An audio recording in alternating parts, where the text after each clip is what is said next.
가전업체인 하이어 일렉트로닉스 그룹이 미국의 GE 제너럴 일렉트릭 회사의 한 부분인 가전산업부 일렉트로닉스 앤 홈 어플라이언스를 54억 불에 인수하자 미국의 언론들은 차이나 마니의 습격이라면서 이제 중국 기업이 미국의 자존심인 GE의 주인이었다고 대서특별하였습니다. 이번에 중국 가전업체 하이얼에 팔린 GE는 미국 사람들에게 특별한 존재입니다. 대부분 미국 사람들은 어릴 때부터 GE에서 생산된 냉장고나 세탁기, 전구 등을 사용하였고 여러 가지 가전제품과 함께 성장했습니다. 지금도 그렇게 살고 있습니다. GE는 미국의 발명왕이라 하는 에디슨이 1787년 전기 조명 회사로 시작이 되었고 역사가 138년의 긴 역사를 지니고 있습니다. 그런데 미국의 상징이 되는 전통 깊은 GE의 가전제품의 디파트먼트를 과감하게 중국 회사에 넘겼습니다.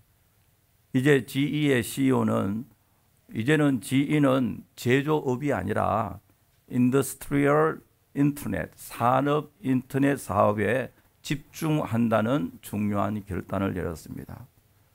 여러분, 이 세상에도 기업들이 살아남기 위하여 아니면은 미래를 위하여서 사람들이 깜짝 놀랄 만큼 과감한 결단과 선택을 하는 경우들이 많이 있습니다. Happiness is a choice라는 말이 있습니다. 복된 삶을 살기 위해서는 선택을 잘해야 된다라는 것을 말하고 그 반대로 선택을 잘못하면 불행할 수밖에 없다는 것을 말하는데요. 그 17세기 영국의 윌리엄 셰익스피어의 희극 가운데 하물렛을 보면요. 덴마크 왕 프린스 오브 덴마크의 3막 1장에 우리가 잘 알고 있는 말이 나오고 있습니다. 죽느냐 사느냐 그것이 문제로다. To be와 not to be, that's the question. 이것은 햄릿의 아버지인 덴마크의 왕이 갑자기 죽고 나서 왕의 동생 클로디어스가 왕이 됩니다. 그때 햄릿의 어머니 그트루드는 현재 왕 시동생인 클로디어스와 결혼을 하게 됩니다. 그런데 햄릿은 자기 아버지가 죽고 난 후에 3개월이 채 못 되어 삼촌과 또 시동생과 결혼하는 어머니를 보고 매우 분노합니다. 그런데 어느 날 죽은 아버지가 나타나서 함렛에게 이야기합니다. 자기는 억울하게 죽었다. 동생 클로디어스에서 죽었다고 복수를 해달라 부탁하는데요. 이 말을 듣고 난 후에 함렛은 충격과 분노와 마음의 안정을 잃게 됩니다.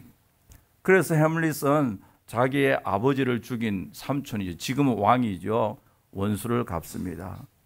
그리고 어머니 거트루드는 당시 아버지를 죽이고 왕이 된 삼촌 클로디어스가 조카인 햄렛을 죽이려고 준비했던 독주를 마시고 죽고 햄릿도 독칼에 상처를 입어 죽고 모두 다 죽는 참으로 새드 스토리. 그래서 우리는 햄릿을 셰익스피어의 4대 비극 가운데 하나다 그렇게 말하고 있습니다. 사느냐 죽느냐 그것이 문제다. 이것은 내가 참아야 하느냐 원수를 갚아야 하느냐. 참으면 살 수 있지만은 원수를 갚으면 죽고 사는 것은 모욕이고 죽는 것은 두려운 일이므로 이것도 못하고 저것도 못하고 우물쭈물하며 망설인다는 의미입니다. 그래서 그 이후 햄릿이라고 하면은 우유부단한 인간의 하나의 티피컬한 모습으로서 묘사되고 있습니다. 햄릿 스타일의 인간이다 하면은 결단력이 없고 우유부단한 사람이라고 이야기하는데요. 여러분, 우리 인생을 불행하게 하는 이유 가운데 하나는 마땅히 결단해야 할 그 시간에 결단하지 못하고 반드시 선택해야 할 그 시간에 선택하지 못하기 때문에 많은 일들이 벌어지고 있습니다. 그런데 우리의 삶은 하나를 선택하기 위해서는 하나를 버려야 합니다. 여러분들이 오늘 교회에 오기 위해서는 세상에 좋은 일들, 약속, 이벤트 다 버리고 교회에 왔습니다. 그런데요, 옛날에 우리 중국집에 가면은 짜장면, 짬뽕, 볶음밥 하나만 선택하면 간단하잖아요. 뭐 시킬느냐? 짜장면 하면 끝인데 요즘요, 중국집의 메뉴가 뭔지 아세요? 짬짜면, 뭐 탕짜면, 짬볶음 이리저리 막 섞어놨어요. 이것은 어떻게 보면 이 시대의 정신을 반영하지 않는가 그렇게 생각될 수 있는데요. 여러분, 식당에서는 이런 메뉴를 시킬 수 있지만 그러나 우리의 신앙생활은 그렇지 않습니다. 하나님을 선택하고 진리를 선택하고 하나님 나라를 하나만 선택해야 된단 말이죠. 여호수아 24장에서 여호수아는 이스라엘 백성에게 말하고 있습니다. 너희가 오늘 섬길자를 택하라. 오직 나와 내 집은 여호와를 섬기겠노라. 여러분, 우리가 신앙생활을 잘한다는 것은 순간순간 하나님을 택하고 하나님의 진리를 선택한다는 것을 말하고 있습니다. 오늘 본문 창세기 13장은 아브라함과 조카 롯 사이에 땅 문제로 생긴 갈등을 묘사하고 있습니다. 여러분, 세상에는요, 재산이 너무 없어서도 문제지만은 너무 많아서도 많은 갈등이 생깁니다. 우리가 한국에도요, 부자들, 재벌들 보면요, 처음에는 형, 아우, 동생 하면서 잘 우애 있게 하다가 재산이 너무 커지니까요, 서로 빼앗으려고 법정에 수도 하고요. 교회도 보면요, 처음에 조금 할 때는 서로 사랑 가운데 잘하다가 커지면요, 서로 싸움이 벌어지고. 참 인간의 그 한계가 거기 있는 것 같습니다. 너무 없어서도 문제고 너무 많아서도 문제고. 창세기 13장의 5절 6절에 보니까요, 아브라함의 일행 롯도 양과 소와 장막이 있으므로 그 땅이 그들의 동거함을 용납지 못하였으니 곧 그들의 소유가 많아서 동거할 수 없음이니라. 그런데 아브라함과 조카 롯 사이에 큰 문제와 갈등, 컨플릭이 생겼지만은 아브라함이 구체적으로 믿음으로 잘 선택했기 때문에 이 인간의 갈등의 문제가 잘 해결되는 것을 볼 수가 있는데요. 여러분, 오늘 우리도요, 복된 삶, 하나님께서 축복하시는 그 삶으로 나아가기 위해서는 선택을 잘해야 되는데 구체적으로 어떻게 선택해야 할지 아브라함 케이스를 통해서 우리 한번 생각하도록 하겠습니다. 첫째로 복된 삶을 살기 위해서는 물질적인 것보다도 영적인 것을 먼저 선택해야 됩니다. 오늘 10절에 보니까 이에 롯이 눈을 들어 요단들을 바라본 적 소알까지 온 땅에 물이 넉넉하니 여호와께서 소돔과 고모라를 멸하시기 전에 있었는 고로 여호와의 동산 같고 애굽 땅과 같았더라. 지금 여기에 아브라함과 롯과의 선택의 차이는 세계관의 차이고 삶의 철학의 차이입니다. 먼저 롯은 자기 눈앞에 팬시하고 아름답고 눈에 좋은 그것만 가지고 선택했습니다. 육신의 눈에 보이는 대로 좋은 것을 택하다 보니까요, 나중에는 욥이 소돔성 안에 살게 되었습니다. 여러분, 참으로 이 죄의 문제, 악의 문제는요, 점진성이 있습니다. 프로그레시브합니다. 처음에는 무슨 죄를 조금만 짓더라도 마음 아파하지만은요, 그러나 계속해서 그래 살면 나중에요, 큰 죄를 지어도 무감각하단 말이죠. 롯이 조금씩 육신의 눈에 좋은 것만 선택하다 보니까 나중에는 소돔성 안에 살게 됐고, 나중에 소돔성이 멸망할 때에 얼마나 불행하게 되었습니까? 자기의 와이프는 소금 기둥이 되고요. 이렇게 살면 안 되잖아요. 육신의 눈에 좋게 보이는 대로 선택하면은 나중에는 멸망에 이를 수밖에 없습니다. 롯의 마음속에는 하나님의 약속이나 영적 축복에 대해서는 별로 관심이 없었습니다. 그저 눈에 보이는 팬시한 거, 이익되는 거, 그것만 선택하고 살았습니다. 여러분, 성도들의 삶의 선택의 기준은 물질적이고 눈에 보이고 나에게 유익되는 것이 아니라 언제나 하나님의 진리와 영적인 하나님께서 우리에게 주신 그 영적인 축복에 대해서 그것을 기준으로 생각하고 선택해야 됩니다. 나 욕심대로 선택하지 말아야 됩니다. 어저께 저녁 9시 반에 북한이 장거리 미사일을 실험을 했어요. 오늘 12시에 유엔 안전보장 이사회가 긴급 소집된다고 하는데 우리 손 집사님 오늘 못 올 줄 알았는데 이렇게 밤새도록 일하고 왔다 그래요. 여러분 유엔에서 뭐 북한 여러 가지 성명서 발표해 봐야 그건 무슨 소용이겠습니까? 러시아 이번에도 보니까 이 장거리 미사일 발사하는데 기술은 러시아에서 지원했다 그러는데 러시아와 중국은요 뭐 여기까지 왜냐하니까 자기 국가의 이익이 있으니 그렇잖아요. 미국과 한국과 뭐 서방 세계가요 뭐 어떻게 규탄한다 할지라도 러시아와 중국은요 자기 이익과 이익에 임발되니까 더 이상 허락하지 않습니다. 그게 이 세상의 삶의 스타일이잖아요. 자기 욕심 중심이고 물질 중심이고요 이익 중심이잖아요. 그러나 아브라함은 그렇게 살지 않았습니다. 눈에 보이는 아름다움보다도 눈에 보이지 않는 영적인 가치관을 이 프라이오리티를 우선적으로 선택했습니다. 이런 이야기 우리 잘 알고 있잖아요. 돈 버는 것을 목적으로 삼는 사람이 돈만 있으면 행복하다라고 생각하며 살아서 마침 열심히 일해서 돈을 많이 벌었습니다. 소원대로 돈을 많이 벌었는데요. 그런데 유감스럽게도 갑자기 중병에 걸려서 죽게 되었습니다. 그런데 이 부자는 너무 억울하거든요. 내 돈이 너무 많은데 제대로 써보지도 못하고 죽게 되었으니까 야, 안 되겠다 싶었어요. 이 중에 얼마라도 내가 가지고 가야지 생각하고요.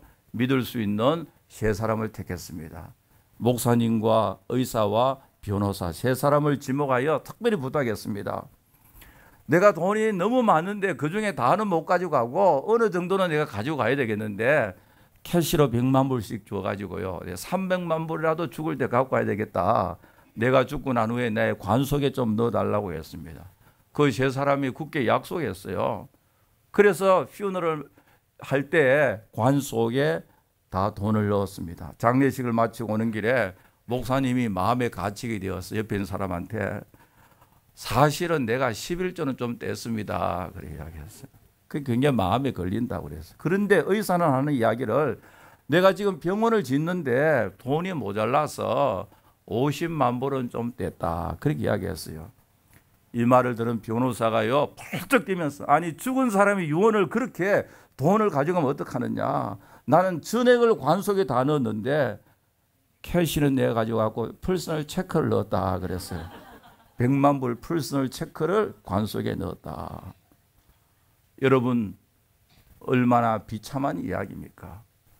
죽도록 고생해서 돈을 그토록 모아놨지만은 돈 쓰는 사람 다른 사람입니다. 저는 약 30여 년 동안 이 미주 목회를 하면서요 몇 사람이라 봤습니다. 이미 나서 죽도록 고생하고 집을 새로 잘 사고 또 사업을 이루어놨는데 나중에 보니까 그 새 집에 다른 여자가 다른 남자가 살더라고요. 여러분 오래 사세요. 억울합니다. 여러분 우리는 알아야 됩니다. 눈에 보이는 가치관, 물질만 중심으로 살다 보면 나중에는요 허무하고 이게 인생이냐 그렇게 느껴질 수밖에 없습니다. 우리는 언제나 영적인 것을 하나님의 가치관을 먼저 생각하며 살아야 됩니다. 이 케르케고르 사람이 이것이냐 저것이냐 단편 모음집인데요. 영어로는 either and or라고 이렇게 번역이 되어 있는데요.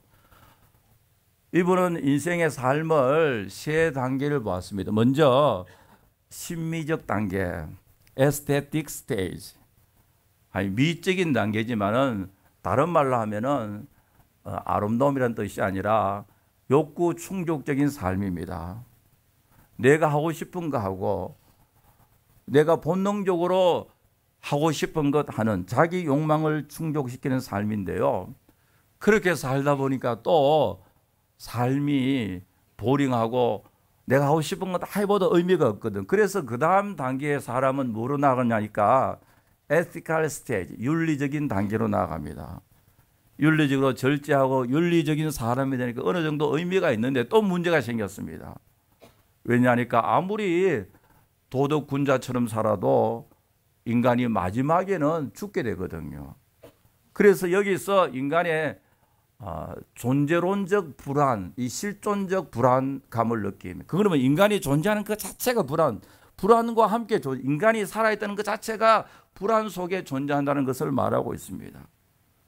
그래서 불안한 인간의 존재에서 그것을 극복하기 위해서 신앙의 단계, 이 religious stage, 이 신앙의 단계를 나아가기 위해 도약이 필요한데 그걸 가지고 leap of faith, 믿음의 도약이라 그렇게 칭하고 있습니다. 그러면은 신앙의 도약이 뭐냐? 하나님을 향하여 자기 몸을 내어 던지는 행위라고 말하는데요. 이 신앙의 도약에 있어서는 인간의 논리가 지배하는 것이 아니라 역설이 지배한다. 왜냐하니까 신앙의 도약을 위해서는 윤리적도 인간의 논리적도 인간의 본능적 욕구도 다 초월하는 것을 말하고 있습니다. 마치 높은 절벽에서 하나님의 품속에 자기의 모든 것을 내어 던지는 행위가 바로 믿음의 행위라. 결국 신학이란 것은 하나님을 향하여 믿음으로 자기가 결단하고 내어 던진다 라고 이야기하는데요. 케이스 스타일로, 케이스로 모델로 아브라함을 제시합니다. 하나님께서 아브라함을 향하여 너의 사랑하는 독자 아들을 나에게 바치라고 할 때에 윤리적인 차원에서 설명하면은 아브라함이 이삭을 하나님 앞에 제물로 바치는 것은 비윤리적이고 비상식적이고 비인간적입니다. 그러나 신앙적으로 바라보면 이삭을 바치는 사건은 하나님께 대한 헌신이요 믿음이요 거룩한 순종의 결과라고 말하고 있습니다. 미적 차원이나 윤리적 차원에서는 아들 이삭을 바칠 수가 없습니다. 그러나 아브라함이 아침 일찍 일어나서 묵묵히 모든 것을 준비하고 모리아 지역의 산으로 향하고 있는 것은 이것은 미적 단계도 아니고 윤리적 단계도 아니고 신앙적 단계다라고 말하고 있습니다. 아브라함은 상식과 논리 너머의 믿음의 세계를 바라본다. 아브라함이 이삭을 바치는 이 사건은 하나님께서 우리에게 요구하는 것은 이해와 논리를 요구하는 것이 아니라 믿음에 대한 절대적인 순종을 요구하는 사건이라고 말하고 있습니다. 여러분 어느 정도 일리가 있는 이야기입니다. 우리가 이 땅에 살면서요 물질 중심 눈에 보이는 가치관으로 살면은요 마지막에는 실망. 왜냐니까 눈에 보이는 그것이 우리에게 진정한 만족을 줄 수 없기 때문에 그렇습니다. 여러분 우리 교회 모든 성도들은 참으로 영적인 가치관을 가지고 살아나가시기를 간절히 바랍니다. 두 번째로 복된 삶으로 나가기 위해서는 화평 중심으로 선택해야 됩니다. 8절에 보니까 아브라함이 롯에게 이르되 우리는 한 골육이라 나나 너나 내 목자나 너의 목자가 서로 다투게 하지 말자. 이 갈등과 문제가 일어났을 때 아브라함이 대전제를 가지고 큰 공식을 가지고 작은 문제를 해요. 큰 원리를 가지고 작은 문제를 해결하는데요. 큰 원리가 뭐냐니까 우리는 한 골육이다. 골육이란 말은 피부치라는 말이잖아요. 우리는 한 가족, 한 식구다 라는 전제와 그리고는 우리가 싸우지 말자. 이 원리를 가지고 지금 이 문제를 해결하고 있습니다. 이것은 한마디로 말해서 아브라함은 화평 중심의 원리를 가지고 이 갈등을 해결하려고 하고 있습니다. 우리 예수님께서도요 화평케 하는 자는 복이 있다라고 말하고 있습니다. 우리 성도들도 마찬가지. 여러분 우리 모두는 예수 그리스도로 말미암아 한 형제 자매 되어 한 몸을 이루고 있음을 믿으시기 바랍니다. 우리가 성찬식 할 때요, 한 피, 한 몸을 먹고 마시는 것은 We are one in Christ. 우리는 그리스도 안에서 하나란 것을 visible, 눈에 보이게 우리에게 나타나는 그 예식이잖아요. 아브라함도 마찬가지입니다. 이 갈등이 있었지만은 아브라함은 마음속에 큰 원리가 우리는 한 골육이다. 우리는 한 골육이기 때문에 서로 싸우지 말자는 대원칙을 가지고 지금 해결하고 있습니다. 여러분, 세상에는요, 누가 땅을 더 많이 차지하느냐, 누가 많은 물질을 더 많이 차지하느냐, 이 소유와 물질 때문에 많은 문제가 생기는데요, 아브라함은 소유나 물질보다 더 중요한 것은 관계성입니다. 여러분, 가정이나 교회나 이 세상에서요, 소유와 물질 때문에 릴레이션십, 관계성을 깨뜨려 버리면요, 불행해질 수밖에 없습니다. 그러나 그 반대로 우리가 소유나 물질을 좀 손해본다 할지라도 릴레이션십, 이 관계성을 잘 빌드업하는 사람이 행복합니다. 여러분, 지금 아브라함은요, 우리는 한 골육이다, 서로 싸우지 말자, 이 말은 물질보다도 소유보다도 관계성이 먼저란 것을 말하고 있습니다. 제가 얼마 전에 신문을 보니까요, 중국 북경에서 아주 맛있다고 소문난 식당에 이런 사건이 있습니다. 그 식당에는 많은 사람들이 멀리서도 와서 꼭 그 집에 와서 그걸 먹어야 된다 그래요. 왜냐니까 알고 보니 그 집에 음식에 마약을 넣었다 그래요. 잘게 빤 양귀비 가루를 국물에 넣어 이 식당만이 특유한 감칠많은 맛을 내었다. 또 어떤 식당에는요, 아평 가루를 반죽에 넣은 국수 가게도 있었다 합니다. 그런데 그 음식에 유스트 되면요, 다른 데는 못 가고 거기만 와야 된다 그래요. 여러분, 플러싱이나 베이사이드 퀸즈에도 좋은 식당이 있는데요, 기필코 뉴저지 가서 그 식당에서 그 음식을 먹어야 한다면 조심하세요. 우리 주위에도 식당이 있는데요, 어디 가서 그 식당에서 그 음식을 안 먹으면 나는 생존에 문제가 있던 사람요, 그 식당 조심하세요. Who knows? 지금 중국에서 그런 일이 있다 그러거든요. 근데 생각해 보면은 사람이 죽든 말든 음식에 마약을 넣어가지고요, 돈 벌려고 하는 그 마음 자체가요, 얼마나 악한 일입니까? 그런데 소유와 물질에 집중하게 되면요, 자기도 망하고 다른 사람들에게도 많은 상처를 줄 수밖에 없습니다. 그런데 지금 아브라함은요, 소유와 물질보다도 관계성을 더 중요하게 생각했습니다. 네가 좋아하면 나는 뭐 했습니까? 나는 우하겠다. 네가 우하면 나는 좋아하겠다. 프라이오리티를 줬잖아요. 오늘날로 말하면 큰 창고 곳간에 많은 물건이 있는데 이걸 나눠야 되는데 매스키를 주고요, 네가 알아서 가고 싶은 거 다 가져가라. 이 아브라함 같은 사람 오늘날 사업하면서 성공하겠어요, 망하겠어요? 어떻게 되겠어요? 만약 21세기 뉴욕에서 아브라함이 비즈니스 하면 성공하겠어, 망하겠어요? 여러분, 대답하는 게 정답은 모르죠, 그죠? 어쨌든 이 사건에 이 땅을 나눌 때는 그렇게 했습니다. 그거는 뭐냐, 우연히 그런 것이 아니라요, 아브라함의 마음속에는 소유나 물질보다도 릴레이션십이 먼저다. 여러분, 살면서요, 좀 더 많이 가지려고 친구 관계, 형제 관계, 부자 관계, 관계가 다 깨지는 거 불행하게 됩니다. 그 호랑이에게는요, 감정이 둘밖에 없다 그래요. 죽일 거냐, 사실 거냐. 그런데 개에게는 중간 감정이 있다 합니다. 그래서 사람도요, 호랑이 스타일 사람, 호랑이와 같은 감정을 가진 사람은요, 별것 아닌 문제를 가지고 목숨을 걸습니다. 죽이나 살리나 그거밖에 없으니까요. 미국 교회요, 실제로 이런 일이 있습니다. 예배당을 짓고 난 후에 카페트를 빨간색을 할 것이냐, 초록색을 할 것이냐, 그린색을 할 거냐.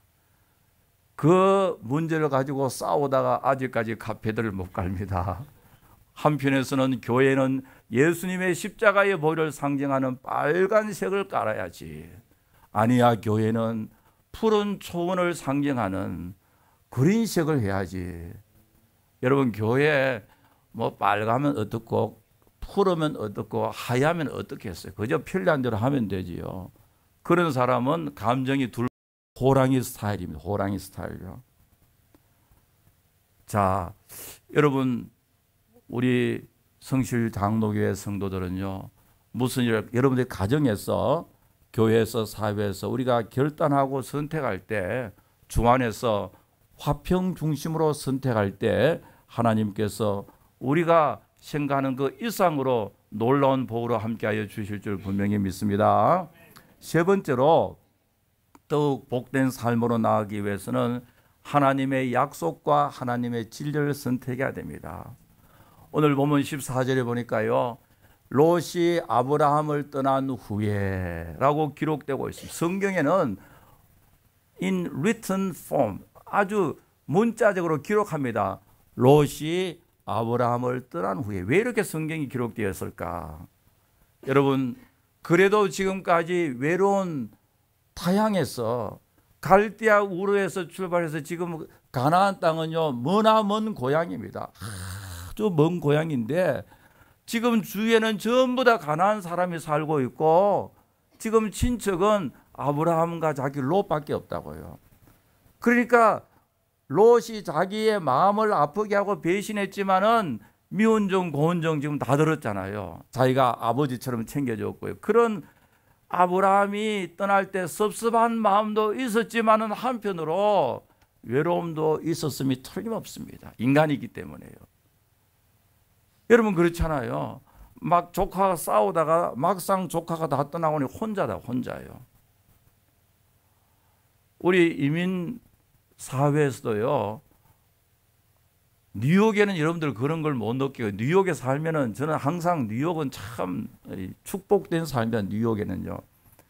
저는 옛날에 공부할 때 80년대 초에요. 시골에서 좀 살았는데 그때의 그 미시피간을 건너면요, 서던 일리노이 유니버시티, SIU라고 하는데 서던 일리노이 유니버시티에 그 당시에 한국 유학생들이 있어요.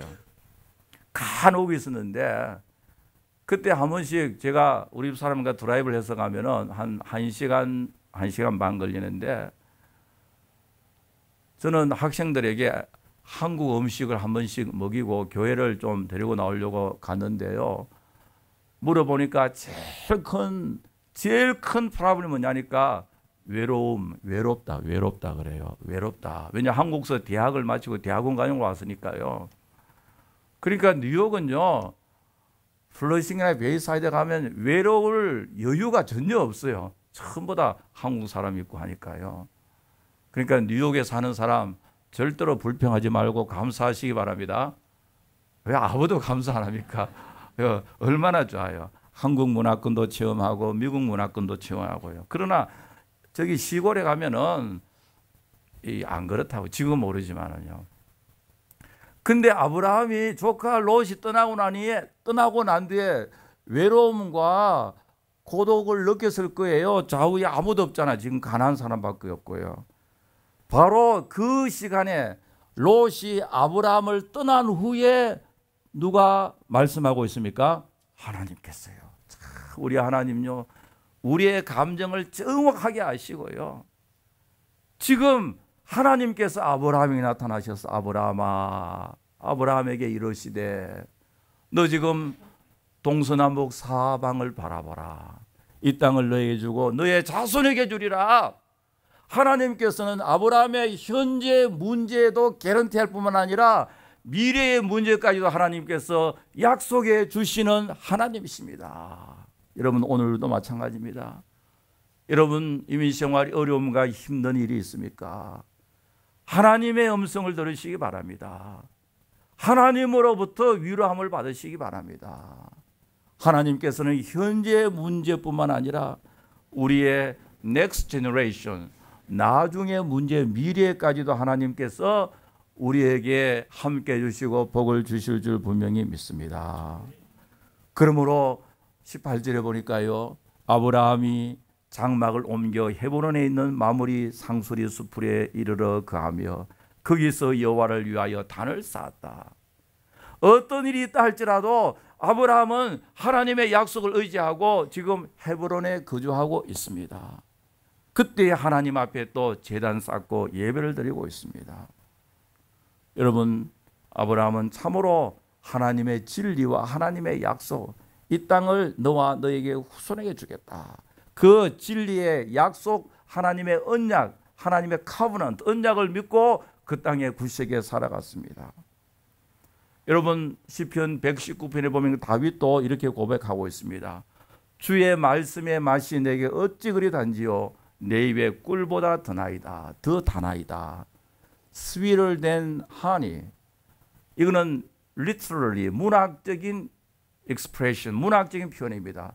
하나님의 말씀은 꿀보다, 송이 꿀보다 더 달다는 말은요, 뭐 이 말을 하면 여러분 가운데 당뇨 있는 사람 먹으면 안 돼, 그런 소리 하지 말고요. 이 문학적인 표현입니다.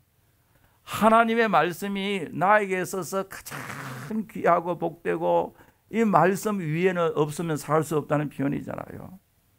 하나님의 말씀을 사랑하는 것은요, 하나님을 사랑하는 것이고, 하나님의 말씀 속에서 나는 위로와 힘과 능력과 권능과 소망을 가졌다는 것을 하나님의 말씀에 집중하며 살았다면, 나는 하나님의 말씀에 집중하며 산다.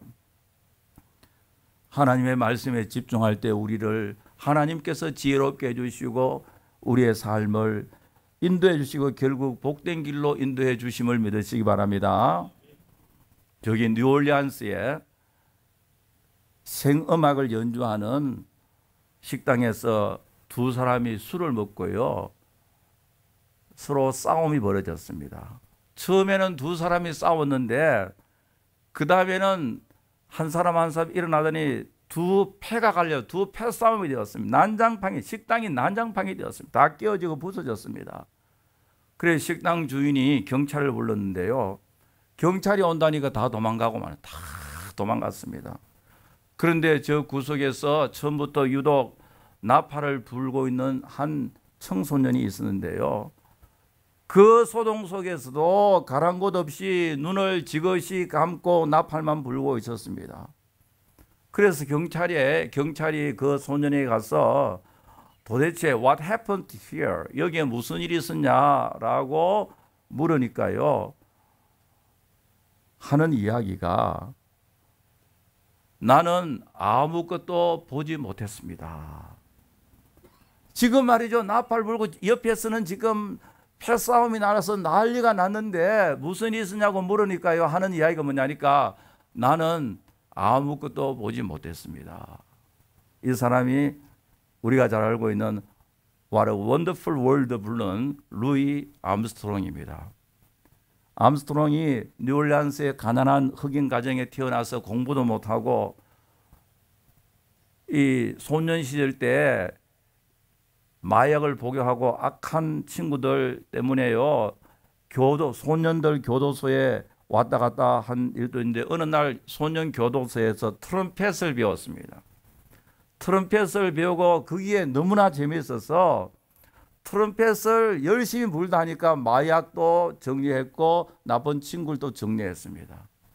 열심히 트럼펫을 불었습니다. 그러니까 여러분 가정에 손주들이나 자녀들 어릴 때부터 좋은 운동이나 악기를 가르치는 거 좋습니다. 악기를 가르쳤어요. 우리 일부 찬양도 좀 많이 시키고요.